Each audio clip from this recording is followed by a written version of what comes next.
Welcome to True.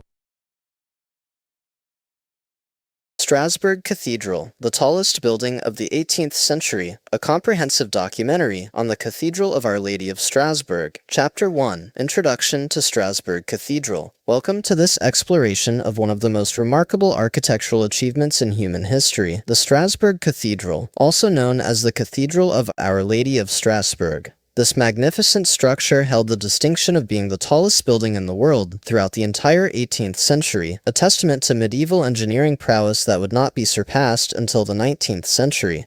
Standing at 142 meters, or approximately 466 feet tall, the Strasbourg Cathedral dominated the skyline, not just of its home city, but of the entire known world for over 2 centuries. When we speak of the tallest building of the 18th century, we are discussing a structure that had already been the world's tallest for more than 200 years before that century even began, and would continue to hold this record for decades afterward. The Cathedral of Our Lady of Strasbourg represents far more than mere height. It embodies the ambitions, faith, technical skill, and artistic vision of countless generations who contributed to its construction and maintenance. Located in the historic city of Strasbourg in the Alsace region of northeastern France, this Gothic masterpiece has witnessed centuries of European history, surviving wars, revolutions, and the passage of empires. Throughout the 1700s, as the Age of Enlightenment swept across Europe, as monarchies rose and fell, and as the modern world began to take shape, this medieval cathedral stood as a constant, towering reminder of the capabilities of human achievement. Travelers, scholars, artists, and common people alike would journey to Strasbourg specifically to witness this architectural wonder, craning their necks to take in the full majesty of its single north tower piercing the sky. In this comprehensive script, we will explore every facet of this extraordinary building. We will journey through its long construction history, examine its architectural innovations, understand its cultural and religious significance, and appreciate why it captivated the imagination of 18th century Europe. We will discover how a building begun in the Romanesque period evolved into a Gothic masterpiece, and how it maintained its position as the world's tallest structure throughout an entire century of remarkable human progress. Chapter 2, Historical Context and Early Construction. To understand the Strasbourg Cathedral of the 18th century, we must first travel back to its origins in the medieval period. The story of this cathedral begins long before the 1700s, rooted in the religious fervor and architectural ambition of the Middle Ages.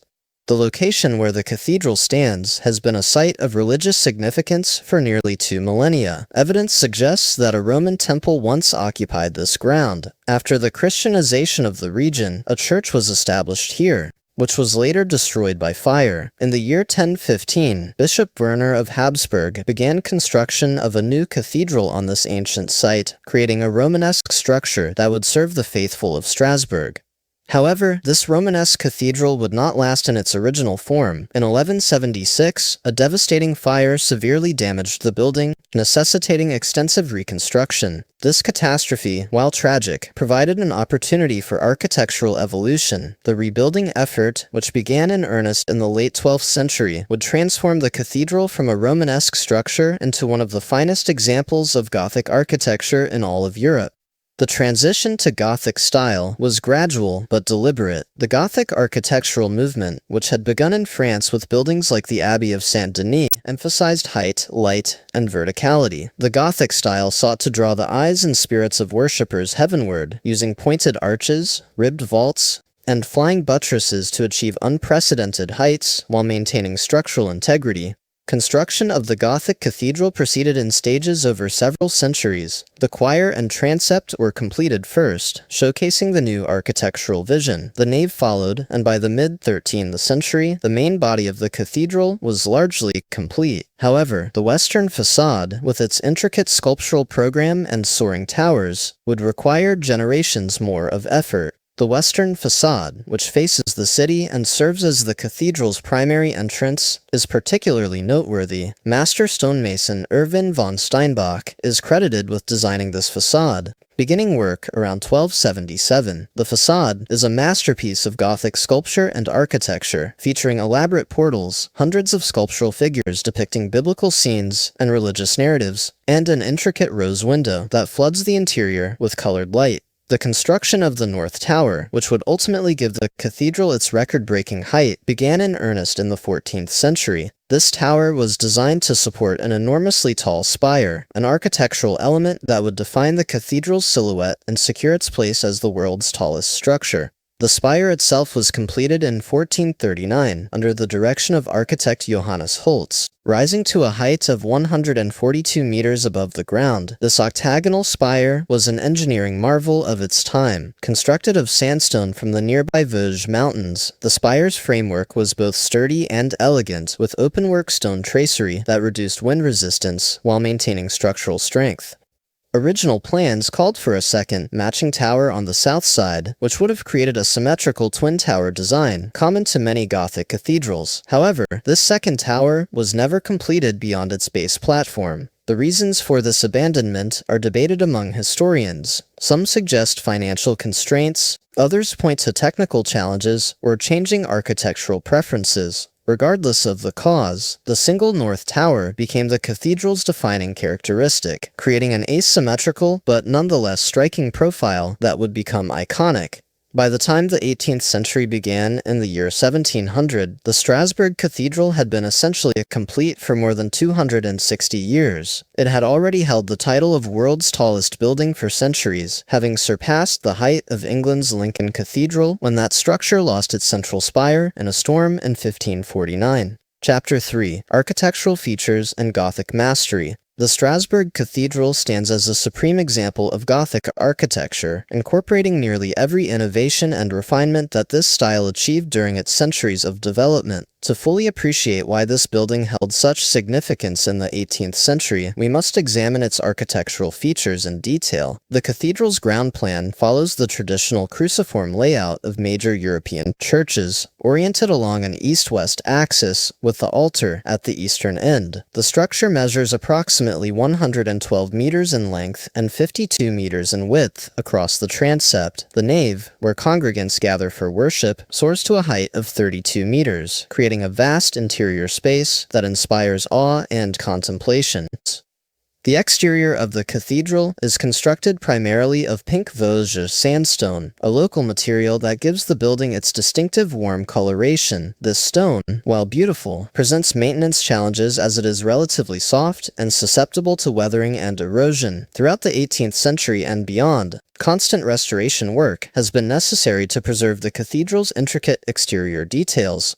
The western facade is the cathedral's most celebrated feature. This elaborate wall of stone rises in 3 distinct horizontal levels, each more ornate than the last. The ground level features 3 deeply recessed portals, each surrounded by multiple layers of carved stonework depicting prophets, apostles, saints, and biblical narratives. The central portal focuses on the Passion of Christ, while the north portal illustrates scenes from Christ's childhood, and the south portal depicts the Last Judgment.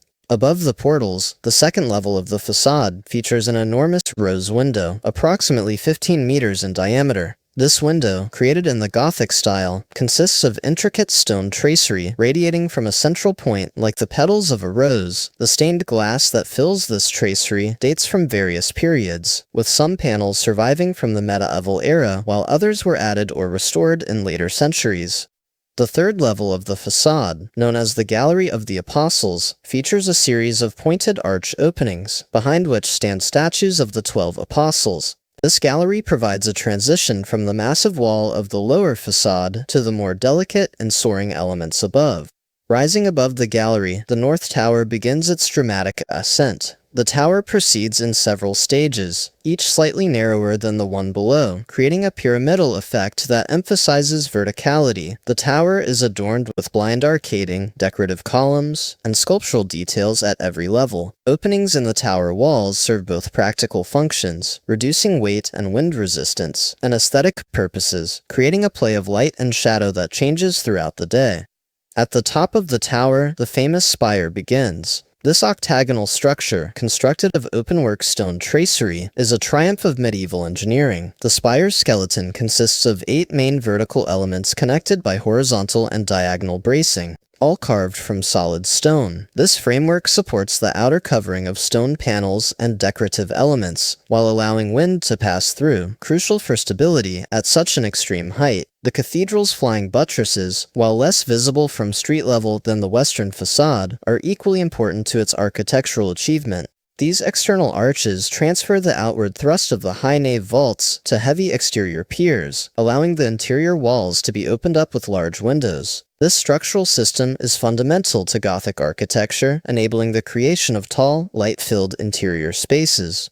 The interior of the cathedral is no less impressive than its exterior. The nave is divided into bays by massive compound piers that rise to meet the ribbed vaulting of the ceiling. These vaults, constructed of stone ribs filled with lighter material, create a ceiling that seems to float overhead despite its considerable weight. The ribs not only serve structural purposes, but also create decorative patterns that guide the eye along the length of the nave toward the altar. The stained glass windows of Strasbourg Cathedral are among the finest examples of medieval glasswork. The windows depict biblical scenes, saints, and symbolic imagery in brilliant colors. When sunlight streams through these windows, the interior is transformed into a space of colored light, creating an ethereal atmosphere that medieval worshippers interpreted as a glimpse of heavenly glory. Many of the cathedral's windows date from the 13th and 14th centuries, making them valuable artistic treasures in their own right. One particularly notable feature is the astronomical clock, located in the south transept.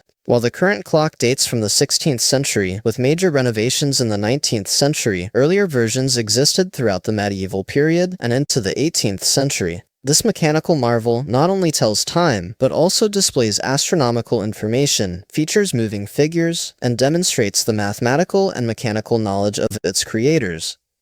The cathedral also houses a remarkable organ, which in the 18th century was one of the finest musical instruments in Europe. The organ case, decorated with elaborate carvings and sculptures, is a work of art itself. The instrument's pipes produce sounds that fill the vast interior space, and the cathedral has long been known for the quality of its musical performances. Throughout the 18th century, the cathedral's architectural features continued to amaze visitors. The building represented not just religious faith, but also the technical achievements of past generations. At a time when the Enlightenment was emphasizing reason and scientific understanding, the cathedral stood as evidence that previous ages, often dismissed as dark or primitive, had possessed their own forms of sophisticated knowledge and capability. Chapter 4. The Cathedral in 18th Century Context. The 18th century was a period of profound transformation in European history, and the Strasbourg Cathedral bore witness to these changes while maintaining its physical dominance over the landscape. Understanding the cathedral's role and significance during this century requires examining the broader historical and cultural context of the period. The century began during the reign of Louis XIV of France, the Sun King, whose absolutist monarchy represented the pinnacle of royal power. Strasbourg itself had come under French control relatively recently in historical terms, having been annexed in 1681 during Louis XIV's expansionist policies. The transition from being a free imperial city of the Holy Roman Empire to a French provincial city brought significant changes to Strasbourg's character and the cathedral's institutional position.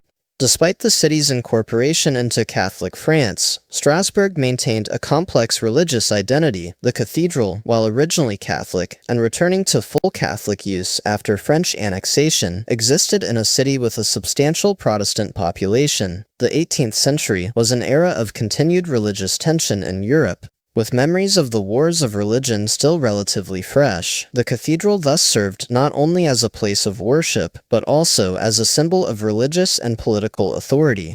The Age of Enlightenment, which flourished throughout the 18th century, brought new ways of thinking about religion, government, science, and human society. Philosophers like Voltaire, Rousseau, and Diderot questioned traditional authorities and promoted reason, empirical observation, and individual liberty. In this intellectual climate, medieval cathedrals like Strasbourg's were viewed with mixed feelings.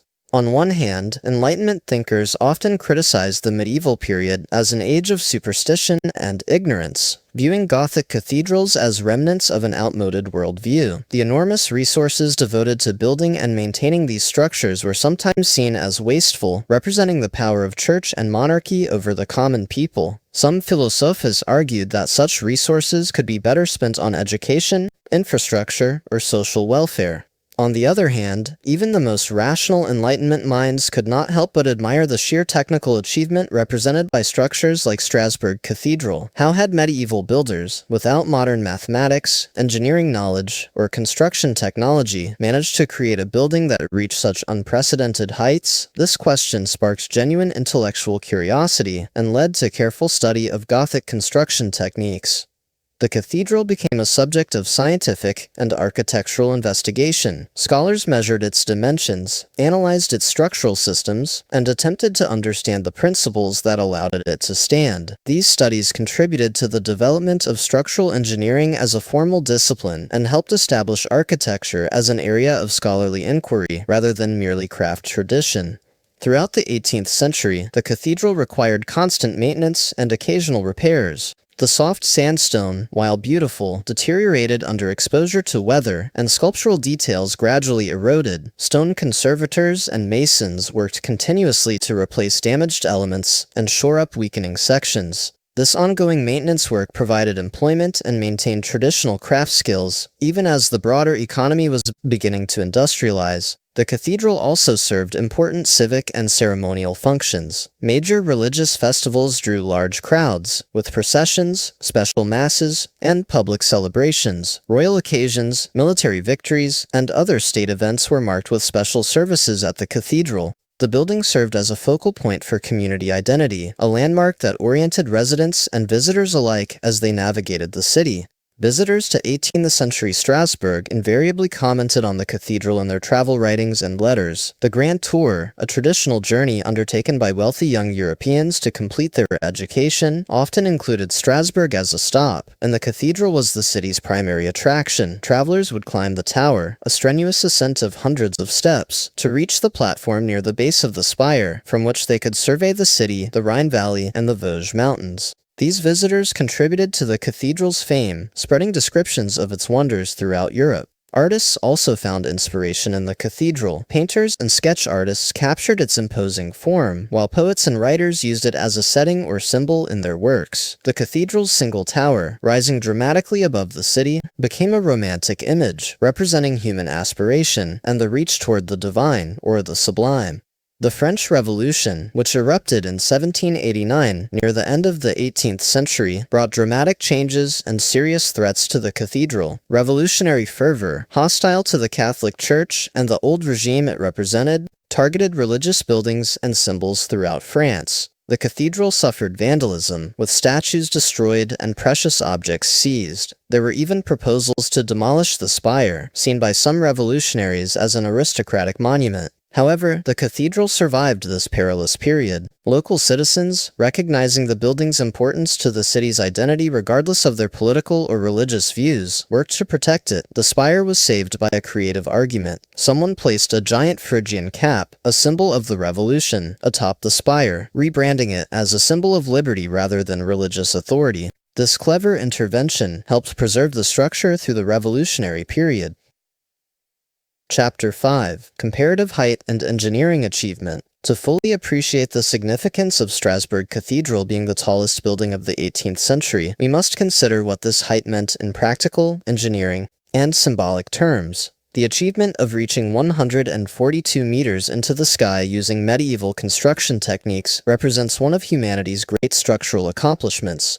For comparison, consider that this height is equivalent to a modern 46-story building. The cathedral's spire rose higher above the ground than any structure humanity had built before, and would not be surpassed until the completion of St. Nikolai's Church in Hamburg in 1874, and then definitively exceeded by the Washington Monument in 1884. For approximately 440 years, the Strasbourg Cathedral held the record for the world's tallest structure, an achievement unmatched by any building before or since, in terms of the duration of holding this record. The engineering challenges involved in building to such height with medieval technology were immense. Modern skyscrapers rely on steel frameworks, reinforced concrete, and sophisticated computer modeling to ensure structural integrity. The builders of Strasbourg Cathedral had none of these advantages. They worked with stone, timber, and iron, using methods that had been refined over generations, but were still fundamentally empirical rather than theoretical. The foundation of such a tall structure required careful planning. The builders had to ensure that the ground beneath could support the enormous weight, thousands of tons of stone pressing down on the earth. They dug deep foundations and used timber pilings where necessary to reach stable soil and rock. Any settling or shifting of these foundations could cause cracks and failures in the structure above.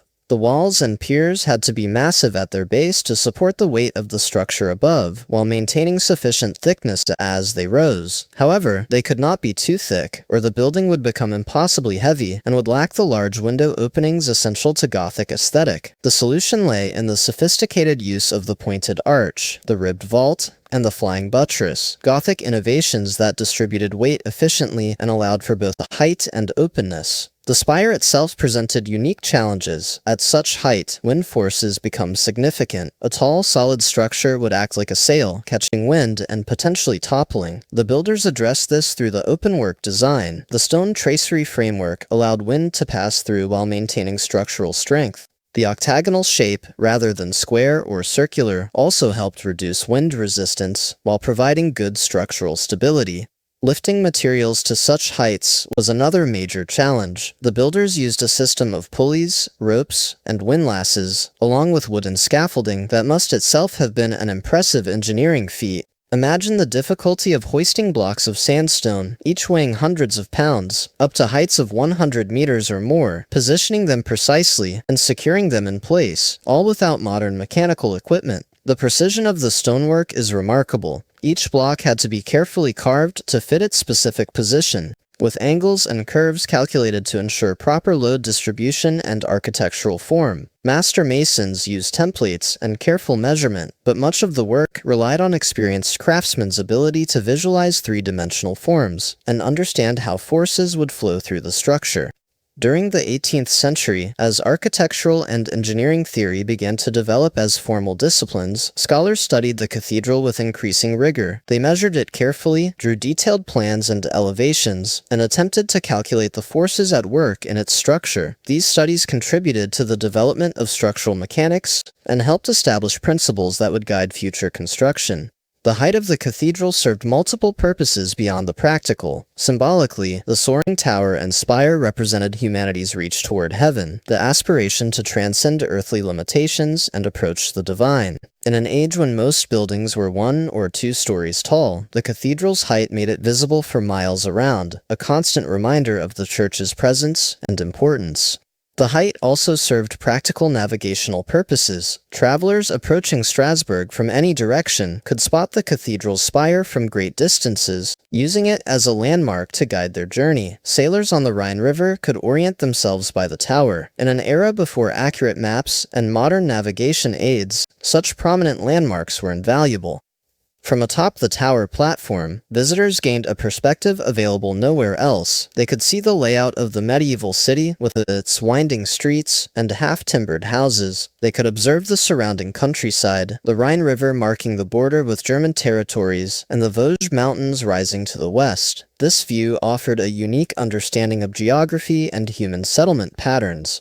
Other tall structures existed in 18th century Europe, but none matched Strasbourg's height. Church towers and bell towers dotted cities and towns, but most reached only 50 to 80 meters in height. The towers of many Gothic cathedrals, such as those at Cologne, which remained incomplete at lower height until the 19th century, or Notre Dame de Paris, did not approach Strasbourg's elevation. Some Italian campaniles, like the tower at Cremona, reached impressive heights, but still fell short of Strasbourg's record. The Pyramid of Cheops in Egypt, at approximately 146 meters when complete, had once exceeded Strasbourg's height, but it had lost its capstone and outer casing over millennia, reducing its height. Moreover, as a solid mass of stone, the pyramid represented a different kind of achievement than the hollow, openwork construction of the cathedral spire. This height record would stand throughout the entire 18th century. As the century progressed and construction techniques improved, no one attempted to surpass it.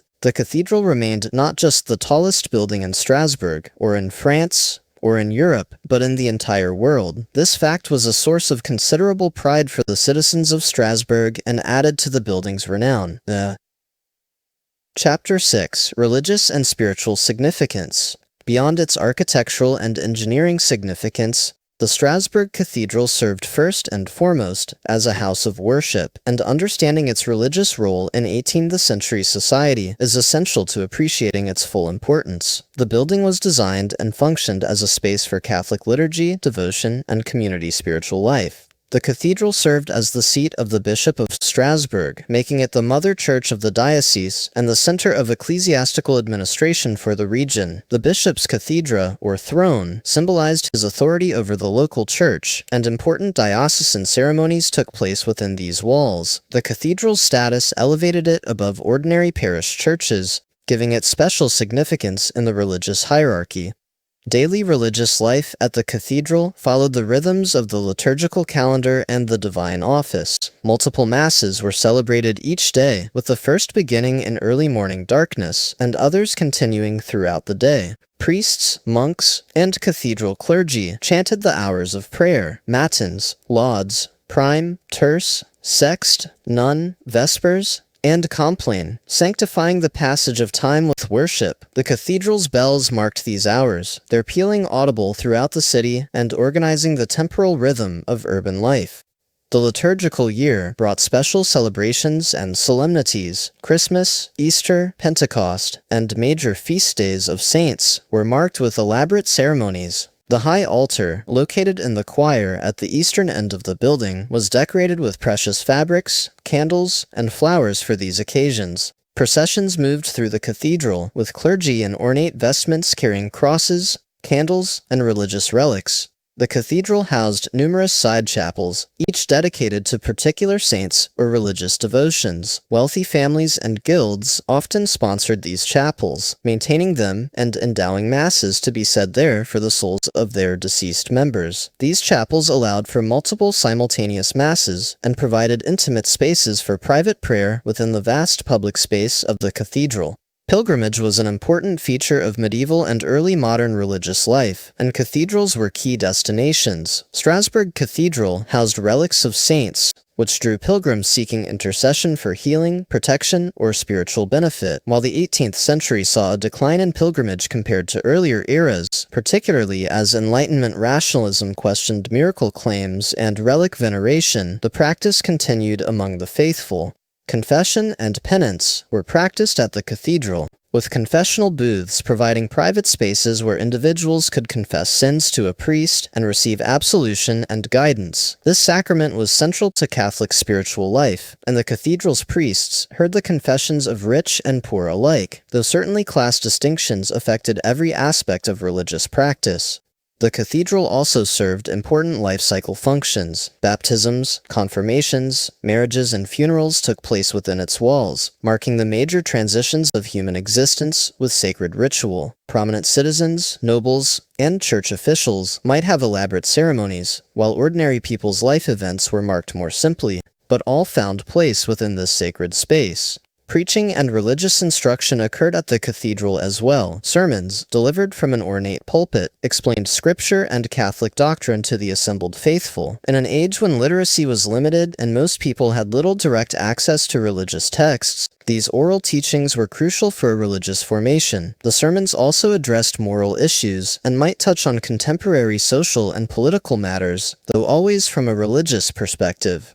The cathedral's artistic program served didactic purposes. The sculptures on the portals, the stained glass windows, and interior decorations depicted biblical narratives and saints' lives, functioning as visual theology for a largely illiterate population. Medieval cathedrals were sometimes called books in stone, and this educational function remained important in the 18th century. Music was integral to cathedral worship. The organ accompanied liturgical ceremonies, while choirs sang polyphonic settings of religious texts. The cathedral maintained a musical establishment including an organist, choirmaster, and choir, and the quality of music at Strasbourg was considered excellent. Great composers of the era sometimes wrote works specifically for performance at major cathedrals like Strasbourg. The cathedral treasury housed precious objects used in worship: chalices, monstrances, vestments embroidered with gold thread, illuminated manuscripts, and reliquaries containing saints' remains. These objects, while functional, were also expressions of devotion through their beauty and costliness. They represented the offering of material wealth to spiritual purposes, reflecting the belief that the worship of God deserved the finest human artistry and most precious materials. The Eucharist, the central sacrament of Catholic worship, was celebrated at the high altar during Mass. The mystery of transubstantiation, in which bread and wine were believed to become the body and blood of Christ, occurred within this sacred space. The tabernacle, which housed the consecrated hosts between celebrations, was a focal point of devotion, with the faithful believing that Christ was truly present in the reserved sacrament.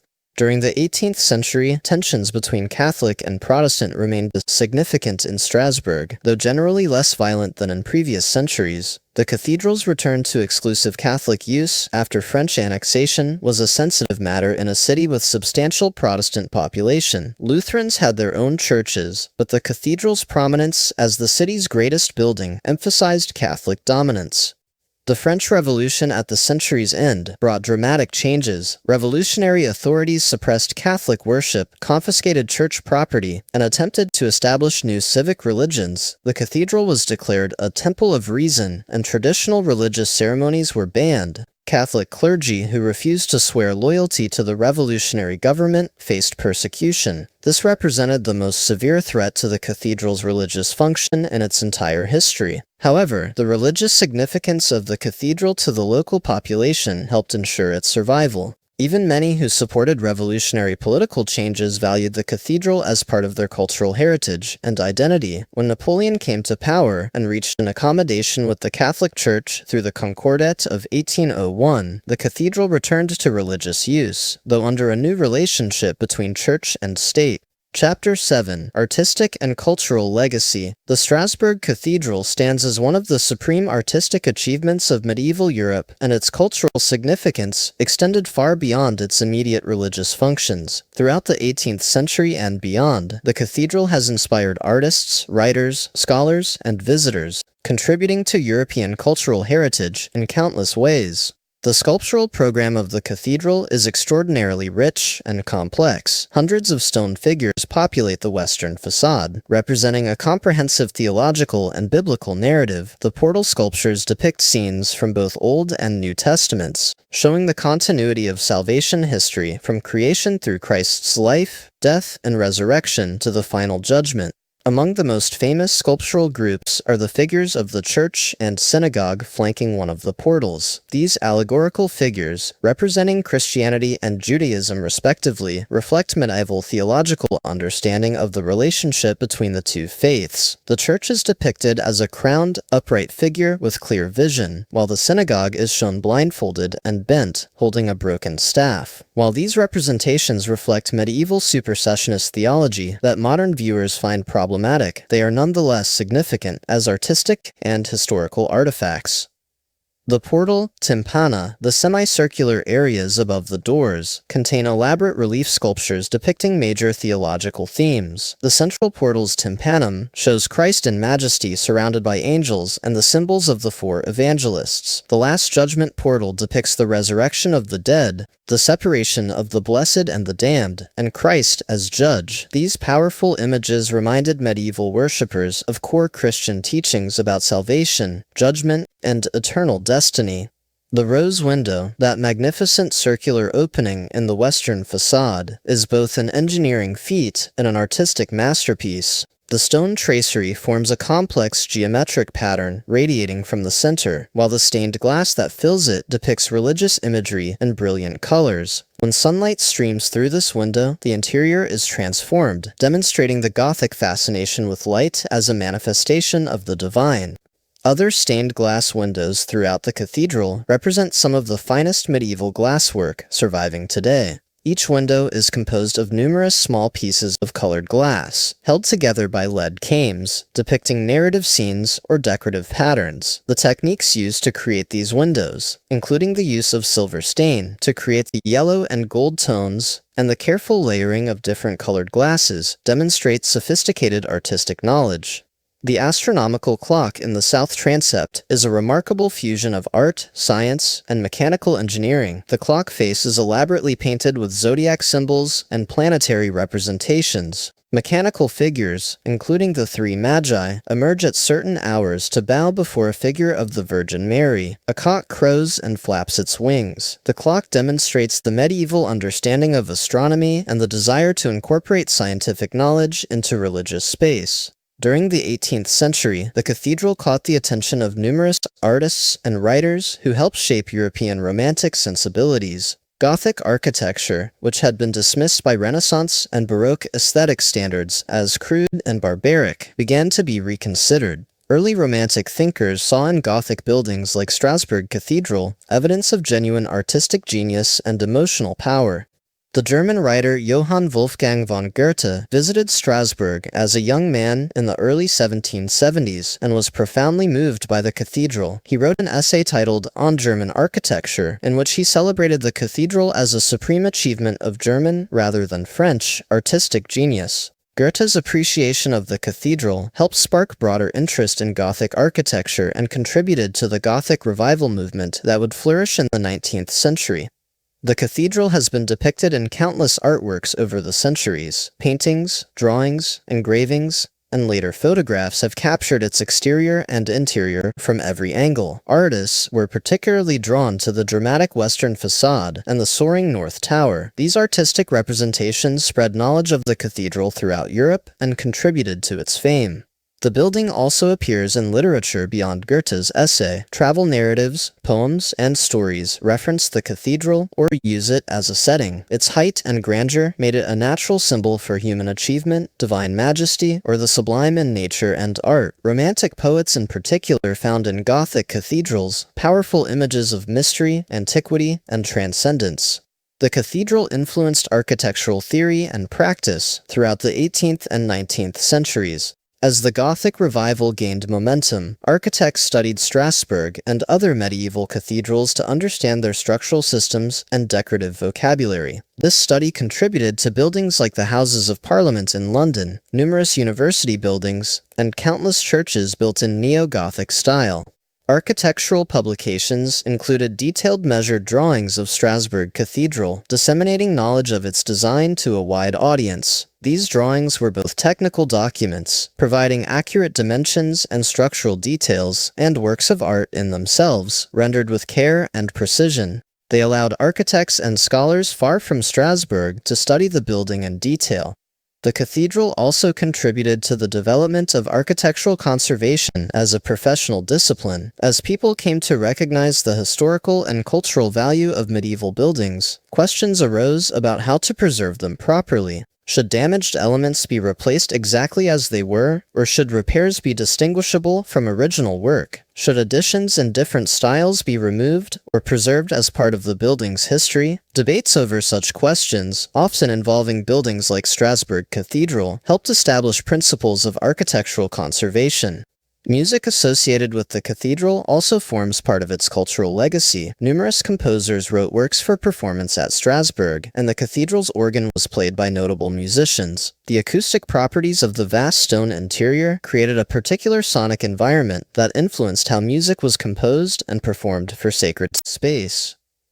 The cathedral's cultural influence extended to civic identity. For the people of Strasbourg, the cathedral was and remains a symbol of their city, appearing on seals, coats of arms, and various official insignia. The building's silhouette is instantly recognizable and serves as a visual shorthand for the city in maps, tourist materials, and artistic representations. Chapter 8. Preservation Challenges and Maintenance. Throughout the 18th century, and continuing to the present day, maintaining and preserving the Strasbourg Cathedral has been a constant challenge requiring substantial resources and skilled craftsmanship. Understanding these preservation efforts provides insight into both the building's physical nature and the commitment of successive generations to safeguarding this architectural treasure. The primary construction material of the cathedral, pink Vosges sandstone, while beautiful and locally available, poses significant conservation challenges. Sandstone is a sedimentary rock formed from compressed sand grains, and it is relatively soft compared to materials like granite or marble. This softness made it easier for medieval carvers to work with, allowing them to create the intricate sculptural details that adorn the cathedral. However, this same characteristic makes the stone vulnerable to weathering and erosion. Water is the cathedral's greatest enemy. Rain, snow, and atmospheric humidity constantly affect the stone. Water penetrates the porous sandstone, and when it freezes, the expanding ice can crack and fracture the stone. Repeated freeze-thaw cycles over years gradually break down the stone's surface, causing details to blur and structural integrity to weaken. Water also promotes the growth of algae, lichen, and moss, which can stain the stone and accelerate deterioration. Pollution has exacerbated weathering problems, particularly since the Industrial Revolution. In the 18th century, pollution was less severe than it would become later, but even wood and coal fires produced soot that discolored the stone. Acidic compounds in polluted air react chemically with the stone, accelerating erosion. Black crusts form on exposed surfaces, trapping moisture and creating conditions for further decay. Wind, particularly at the heights reached by the tower and spire, exerts tremendous force on the structure. Over time, wind loading can cause fatigue in stone elements and metal ties. The openwork design of the spire helps mitigate wind resistance, but constant stress still takes its toll. Throughout the 18th century, a permanent workforce of masons, stonecutters, and other craftsmen was employed in cathedral maintenance. This workshop, known as the Œuvre Notre-Dame, had existed since the medieval period and continued the traditions of the original builders. These craftsmen possessed specialized knowledge passed down through generations about working with Vosges sandstone, understanding the cathedral's structural systems, and maintaining traditional Gothic forms. The maintenance work followed a continuous cycle. Damaged sculptural elements were carefully carved to replace pieces that had deteriorated beyond salvation. Masons replaced individual blocks of stone, where weathering had weakened structural integrity. Roofers maintained the lead sheets covering the main roof and tower elements, ensuring that water could not penetrate the interior structure. Glaziers repaired broken panes in the stained glass windows, carefully matching colors and styles to preserve the original artistic effect. Metal elements also required attention. Iron cramps and ties, used to reinforce stone connections and provide additional structural support, were vulnerable to rust. When iron rusts, it expands, which can crack the surrounding stone. Maintaining these metal elements, or replacing them when necessary, was an ongoing task. Lead, used in roofing, and in the cames that held together the stained glass windows, was more resistant to corrosion, but still required periodic replacement. The tower and spire, reaching to such extreme heights, posed particular maintenance challenges. Accessing the upper levels required climbing narrow spiral staircases and then working on scaffolding or platforms at vertiginous heights. Workers faced danger from falls, from being struck by falling tools or stone fragments, and from exposure to severe weather conditions. Despite these hazards, regular inspection and maintenance of these upper sections was essential to prevent minor problems from developing into major structural threats. Lightning posed a significant danger to the tall spire. Before the invention of lightning rods in the mid-18th century by Benjamin Franklin, lightning strikes could cause severe damage to tall structures. Fire was a particular risk. If lightning ignited timber elements in the roof structure, a fire could spread rapidly and cause catastrophic damage. After Franklin's invention became known, lightning protection systems were gradually installed on major buildings, including Strasbourg Cathedral, providing crucial safety. The cathedral's interior also required maintenance. The floor, walked on by thousands of feet annually, wore down and needed periodic replacements of worn stones. The organ required regular tuning and mechanical maintenance by skilled organ builders. Furnishings, vestments, and other liturgical objects needed repair and occasional replacement. Even the bells in the tower required maintenance, as the metal could develop cracks that affected their tone or structural soundness. Financial support for maintenance came from various sources. The church provided funds from its revenues, including tithes, donations, and income from properties. The city government also contributed, recognizing the cathedral's importance to civic identity and the local economy. The building attracted visitors whose spending benefited local merchants and innkeepers. Wealthy individuals sometimes made donations specifically for cathedral maintenance, perhaps in memory of deceased family members or as an act of piety. During the French Revolution, at the end of the 18th century, maintenance work was disrupted, and the cathedral suffered damage from revolutionary iconoclasm. Statues were defaced or destroyed because they were seen as symbols of the old religious and political order. Precious metals were confiscated to support the revolutionary government. The chaos of the Revolutionary period meant that normal maintenance could not be carried out, allowing deterioration to accelerate. However, even during this tumultuous period, some individuals recognized the cathedral's value beyond its religious function and worked to protect it. The argument that saved the spire, rebranding it as a symbol of revolutionary liberty by placing a Phrygian cap atop it, reflected a pragmatic approach to preservation. By reinterpreting the building's meaning, its defenders made it acceptable to revolutionary sensibilities and prevented its destruction. The challenge of preservation was not merely technical, but also philosophical. How should one preserve a medieval building? Should repairs be invisible, matching the original work so perfectly that one could not tell old from new? Or should repairs be honestly marked, distinguishing the work of different eras? Should later additions be preserved or removed? These questions, which would become central to architectural conservation theory in later centuries, were beginning to be considered in the 18th century. Documentation was an important aspect of preservation efforts. Detailed drawings of the cathedral recorded its condition at various points in time, providing valuable information about how the building had changed and what elements had been repaired or replaced. These documents also preserved knowledge about architectural features in case they were later lost to damage or ill-advised alterations. The stone quarries in the Vosges Mountains that had provided the original building material remained active, allowing replacement stones to match the original in color and character. However, even stone from the same quarry could vary in quality and weathering characteristics. Masons had to select stone carefully for replacement work, ensuring that new elements would age gracefully and remain compatible with the surrounding original fabric. Traditional craft knowledge was essential to successful preservation. The medieval builders had not left detailed technical drawings or engineering calculations. Much of their knowledge was empirical, learned through apprenticeship and experience. The 18th century craftsmen who maintained the cathedral possessed similar empirical knowledge, understanding by tradition and practice how to work with the materials and structural systems of the building. Preserving this craft knowledge was as important as preserving the physical structure. The cathedral served as a training ground where master craftsmen could pass their skills to apprentices, ensuring continuity of expertise. Young masons learned to carve stone, understand structural principles, and appreciate the artistic traditions of Gothic architecture by working on the cathedral under the guidance of experienced masters. This apprenticeship system maintained a living connection to the medieval builders across centuries. Chapter 9: The Cathedral's Role in Urban Life. Beyond its religious, architectural, and artistic significance, the Strasbourg Cathedral played a central role in the daily life of the city throughout the 18th century. The building was not merely a monument to be admired from a distance, but a living part of the urban fabric, integrated into the social, economic, and civic functioning of Strasbourg. The cathedral's immediate surroundings formed a distinct quarter of the city, characterized by narrow medieval streets lined with half-timbered houses. The square in front of the western facade, known as the Place de la Cathédrale, served as a gathering place for citizens. Markets were held here, with vendors setting up stalls to sell produce, crafts, and other goods. The square was a place of commerce, social interaction, and public life.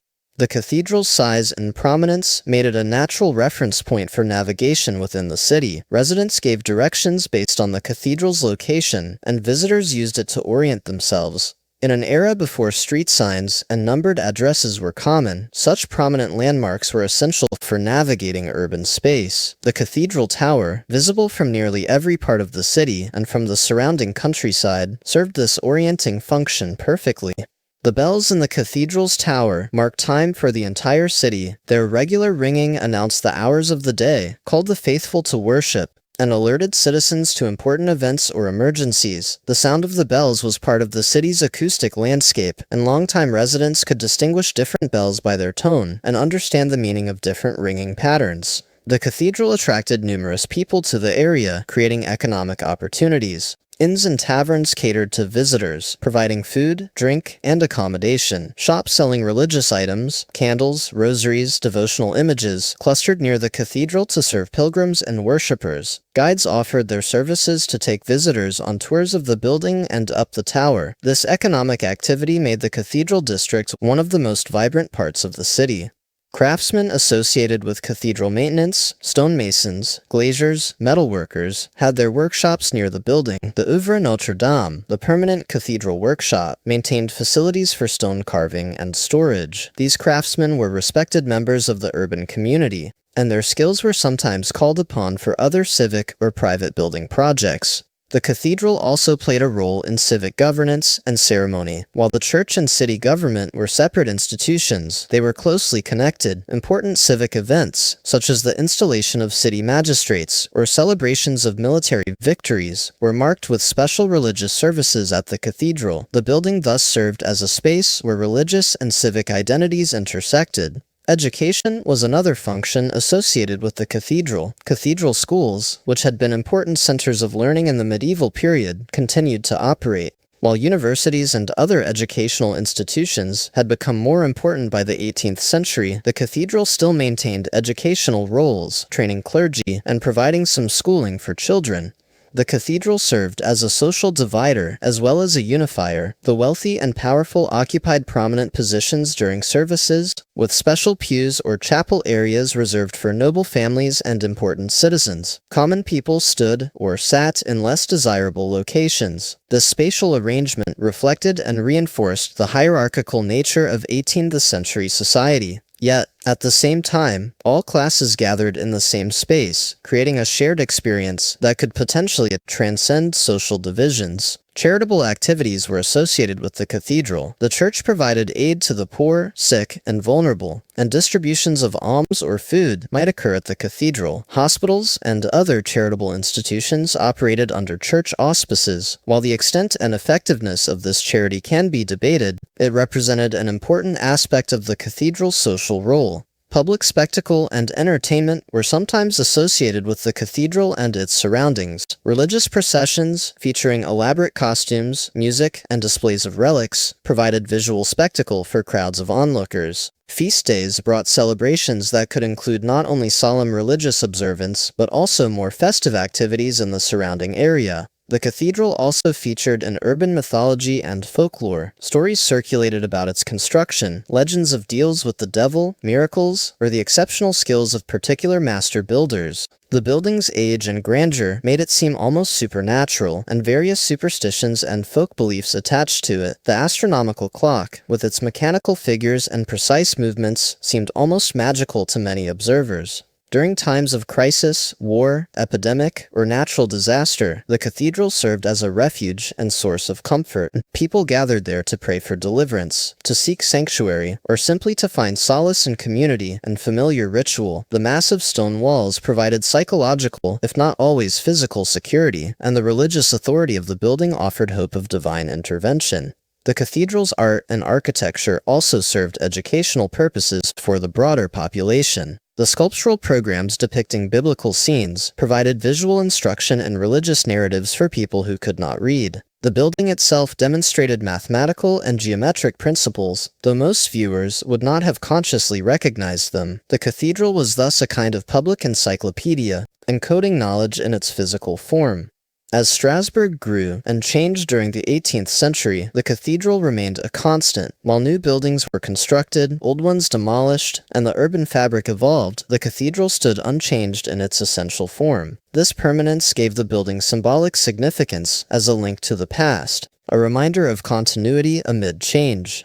The French Revolution disrupted many of these traditional patterns of cathedral use. Revolutionary authorities suppressed religious worship, repurposed the building for civic ceremonies, and attempted to erase its religious significance. However, the deep integration of the cathedral into urban life meant that it could not truly be separated from the city's identity, and it survived this crisis to resume many of its traditional roles.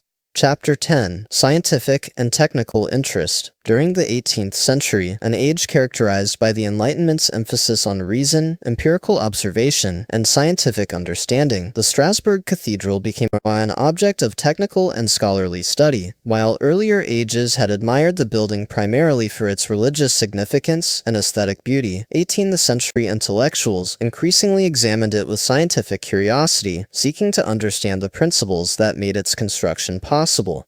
The study of the cathedral contributed to the emerging field of structural engineering. Scholars and architects sought to understand how medieval builders had achieved such great heights without the theoretical knowledge of statics and strength of materials that was being developed in their own era. This investigation led to careful measurement and analysis of the cathedral's structural systems.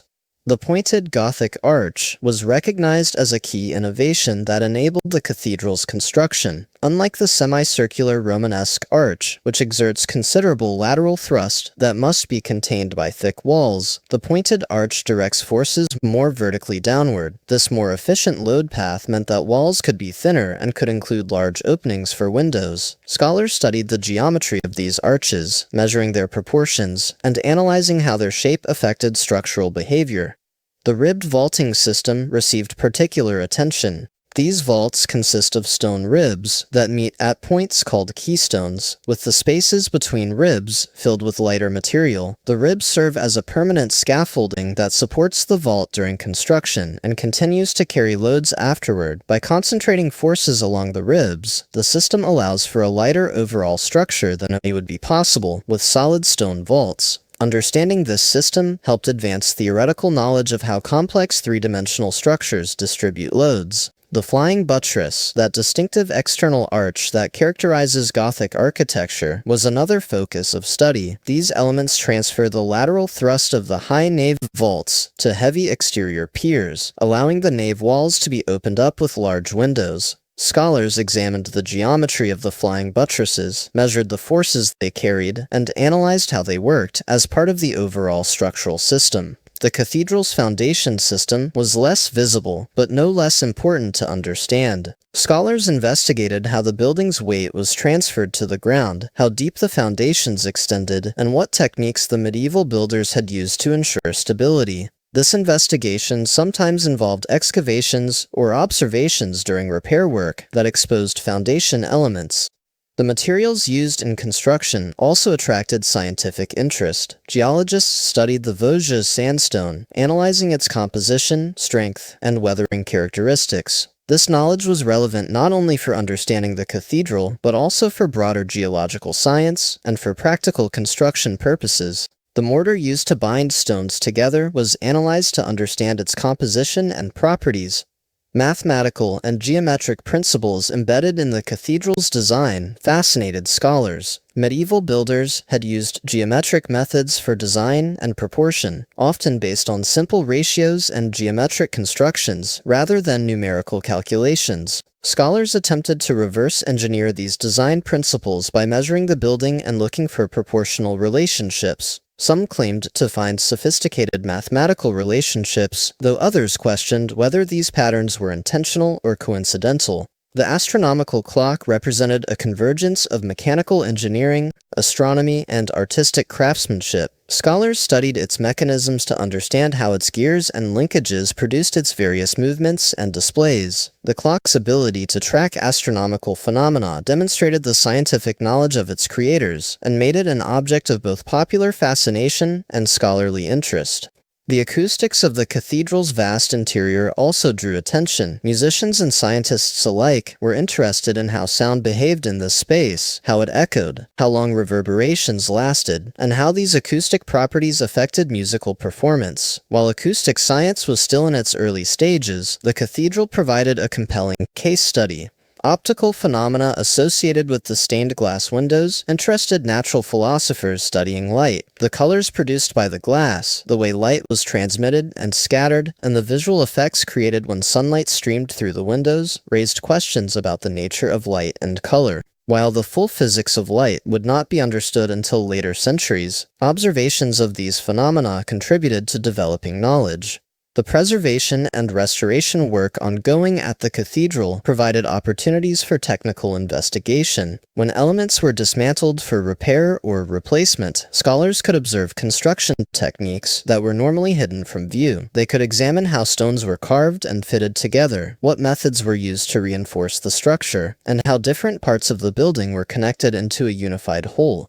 Detailed measured drawings of the cathedral were produced during the 18th century, documenting its dimensions and features with increasing precision. These drawings served multiple purposes. They recorded the building's condition for preservation purposes, they provided data for structural analysis, and they disseminated knowledge of the cathedral to scholars who could not visit in person. The practice of producing such measured drawings contributed to developing standards for architectural documentation. Some scholars approached the cathedral with a more critical eye, questioning whether the resources devoted to its construction had been well spent. From a utilitarian perspective, the enormous investment of labor and materials in a single building could be seen as wasteful. These critics argued that the same resources could have built many simpler churches or been used for other social purposes. This skeptical view reflected Enlightenment values of rationality and efficiency, but often failed to account for the building's multifaceted value. Others defended the cathedral as a triumph of human capability and as evidence that rational knowledge could be gained through practice and experience, even without formal theory. The fact that medieval builders had achieved such remarkable results without modern engineering knowledge suggested that empirical methods and accumulated experience could be powerful tools for problem solving.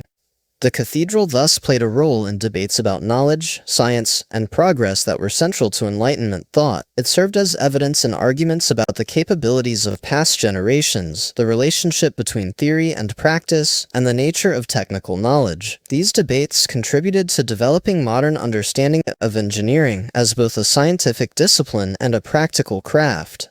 Chapter 11. Comparative Context with Other Great Cathedrals. To fully appreciate the Strasbourg Cathedral's significance as the tallest building of the 18th century, it is valuable to consider it within the broader context of other great European cathedrals. The Gothic age produced numerous magnificent religious buildings, each with distinctive characteristics and achievements, and understanding how Strasbourg related to these peer structures illuminates its unique position.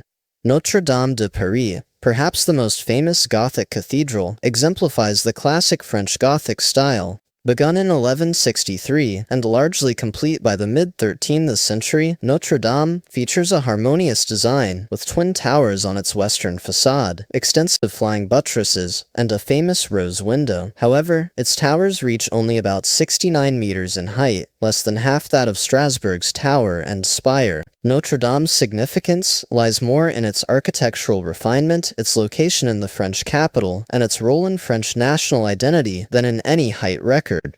Cologne Cathedral in Germany presents an interesting comparison. Construction began in 1248 with ambitious plans for a massive structure with twin towers. However, building proceeded slowly, and by the 16th century, construction had stopped with the cathedral incomplete. Throughout the 18th century, Cologne Cathedral stood as a torso, with a large crane atop one incomplete tower becoming a landmark in its own right. The cathedral would not be completed until the 19th century, when the towers were finished to reach 157 meters, finally surpassing Strasbourg's height. Chartres Cathedral, another masterpiece of French Gothic architecture, was largely built in the early 13th century following a fire that destroyed an earlier Romanesque cathedral. Chartres is particularly famous for its stained glass windows, which preserve an exceptional collection of medieval glass. Its asymmetrical west towers, one Romanesque, one Gothic, reach heights of about 105 and 115 meters respectively. While tall, neither surpasses Strasbourg, and Chartres' primary significance lies in its artistic program and state of preservation. Reims Cathedral, the traditional site of French royal coronations, represents Gothic architecture at its most refined. Built primarily in the 13th century, Reims features exceptional sculptural decoration and elegant proportions. Its western towers reach approximately 81 meters, impressive, but again falling short of Strasbourg. The cathedral's historical significance stems from its role in French monarchical ritual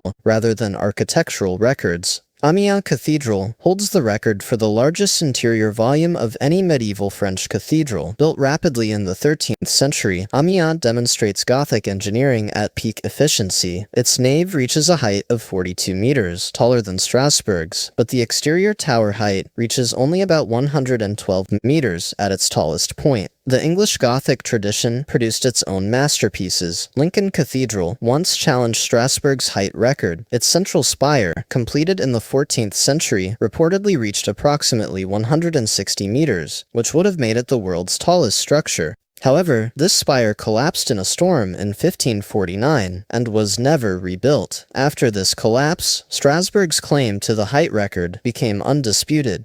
Salisbury Cathedral in England, completed in the early 14th century, features a tower and spire reaching 123 meters, making it the tallest church spire in Britain. The cathedral is famous for the unity of its design. It was built in a relatively short period in a consistent style, unlike many cathedrals that show the evolution of architectural styles across centuries of construction. Canterbury Cathedral, seat of the Archbishop of Canterbury and primary church of the Anglican Communion, represents another important English Gothic structure. While architecturally significant and historically important as a pilgrimage site associated with Thomas Becket, Canterbury's towers are relatively modest in height compared to Strasbourg. In Italy, Gothic architecture developed distinctive characteristics. Milan Cathedral, begun in the late 14th century and still under construction in the 18th century, represents Italian Gothic at its most elaborate. The building is famous for its forest of pinnacles and spires, with the tallest reaching about 108 meters, including later additions. Florence Cathedral features Brunelleschi's famous Renaissance dome, completed in 1436, which reaches about 114 meters at its peak, making it a marvel of engineering but still shorter than Strasbourg's spire. Spanish Gothic cathedrals, like those at Burgos, Toledo, and Seville, demonstrate the influence of both French Gothic and Islamic architectural traditions. Seville Cathedral, completed in the 16th century, is the largest Gothic cathedral by area, though its tower, the Giralda, is actually a converted Islamic minaret and reaches about 104 meters. This comparative survey reveals that while many cathedrals equaled or exceeded Strasbourg in various measures, interior volume, artistic achievement, historical significance, or total extent, none matched its height during the 18th century. The combination of its single north tower and the tall openwork spire created an overall height that remained unsurpassed. The architectural achievement represented by Strasbourg's height was not merely a matter of pride or vanity. Height in cathedral architecture carried theological meaning, representing the aspiration to reach toward heaven. The taller the building, the more powerfully it expressed the transcendent aims of religious faith. Height also demonstrated technical capability and brought prestige to the city and region that could achieve such monuments. The decision by Strasbourg's builders to construct one very tall tower, rather than two shorter towers, as seen at Paris or Cologne, created the distinctive asymmetrical profile that characterizes the cathedral. Whether this choice was deliberate from the start or resulted from practical and financial limitations remains debated, but the result was undeniably striking and successful. Throughout the 18th century, travelers with the means to visit multiple cathedrals could make comparisons based on personal experience. Travel literature of the era often included rankings or comparative assessments of major buildings. Strasbourg consistently received praise for its height and the elegance of its spire, even from writers who might prefer other cathedrals for different qualities.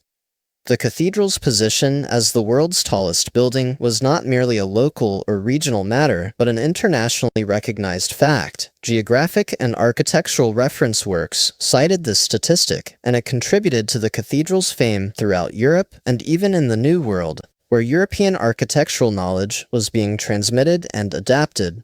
This context helps us understand that Strasbourg Cathedral was not an isolated achievement, but part of a broader European tradition of Gothic cathedral building, each structure representing a community's devotion, ambition, and capability. Strasbourg's particular achievement in height was one expression of the general Gothic impulse toward verticality and transcendence. Chapter 12, Conclusion and Legacy. As we conclude our exploration of the Strasbourg Cathedral as the tallest building of the 18th century, we must reflect on its broader significance and enduring legacy.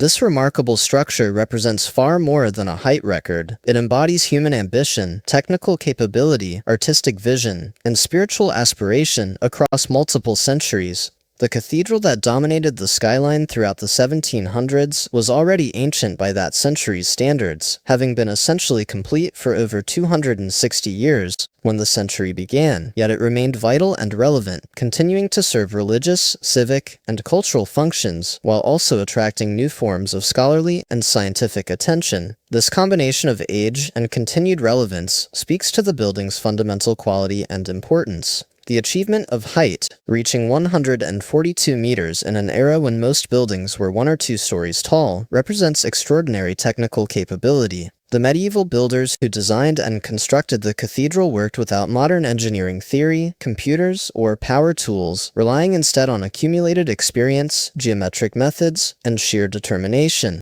That their work has stood for nearly 600 years, surviving wars, revolutions, weathering, and changing human uses, testifies to the soundness of their methods and the quality of their craftsmanship. Throughout the 18th century, as Europe underwent profound transformations, political, economic, intellectual, and social, the cathedral remained a constant presence. It witnessed the final decades of the old regime, the rise of Enlightenment thought, and the revolutionary upheavals that closed the century. Through all these changes, it stood as a testament to continuity, reminding people of their connection to past generations, and to enduring values beyond immediate political struggles. The cathedral's survival through the French Revolution was not inevitable. Many religious structures and artworks were destroyed during this period, victims of revolutionary iconoclasm and anti-clerical sentiment. That Strasbourg Cathedral survived, protected by citizens who valued it for cultural and civic reasons beyond its religious function, demonstrates how buildings can transcend their original purposes to become cherished parts of community identity.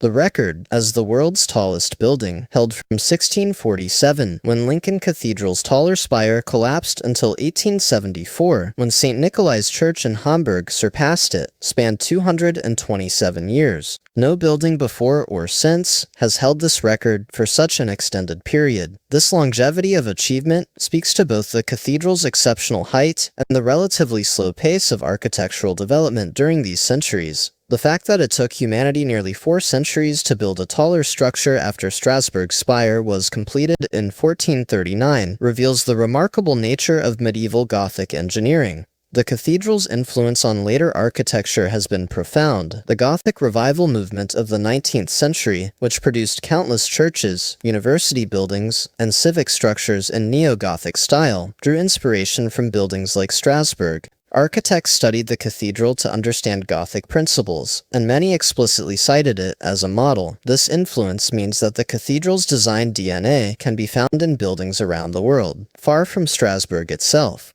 The preservation and restoration work that has continued from the 18th century to the present day represents a significant achievement in its own right. Maintaining such a large and complex structure built of relatively soft stone requires constant vigilance, skilled labor, and substantial financial resources. The commitment of successive generations to preserving the cathedral demonstrates a recognition of its value that transcends simple economic calculation.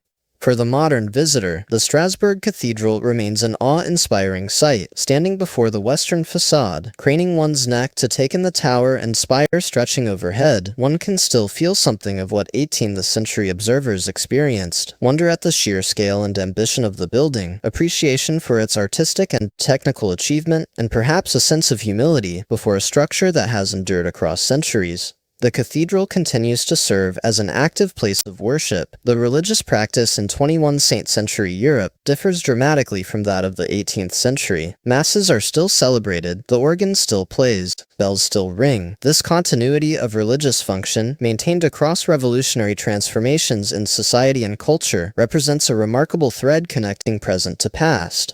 The building also functions as a major tourist attraction, drawing millions of visitors annually. These tourists bring economic benefit to Strasbourg, but also spread knowledge and appreciation of the cathedral worldwide. In our age of global travel and instant digital communication, the cathedral's fame has reached further than ever before, even as its relative height record has long since been surpassed by modern skyscrapers.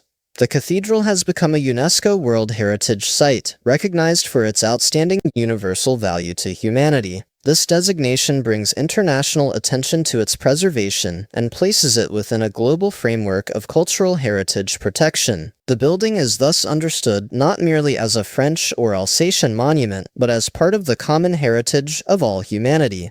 The story of Strasbourg Cathedral reminds us that monumental architecture can embody multiple layers of meaning and value. It is simultaneously a religious building, a work of art, an engineering achievement, a historic monument, An economic asset, a symbol of civic identity, and a tourist attraction. Different people and groups value it for different reasons, and these multiple valences help ensure its continued preservation and relevance. The lessons of the cathedral extend beyond architecture and history. The building demonstrates that human beings, working cooperatively across generations toward a shared vision, can achieve remarkable things. It shows that technical knowledge can accumulate through practice and experience. Even without formal scientific theory, it reveals that beauty and utility need not be opposed, but can be integrated in functional designs. And it proves that well-made things can endure far longer than their creators might have imagined.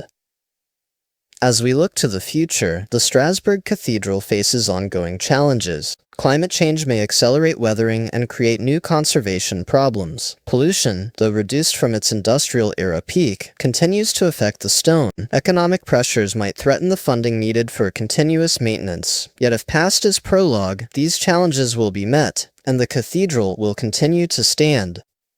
The cathedral that was the tallest building of the 18th century has now been surpassed in height by thousands of structures worldwide. Modern skyscrapers dwarf it, reaching 2, 3, or even 4 times its height. Yet these modern buildings, constructed of steel and glass, utilizing computer modeling and advanced materials science, represent a fundamentally different kind of achievement. The cathedral's height, accomplished with stone and mortar and medieval technology, remains impressive in a way that transcends mere numerical measurement.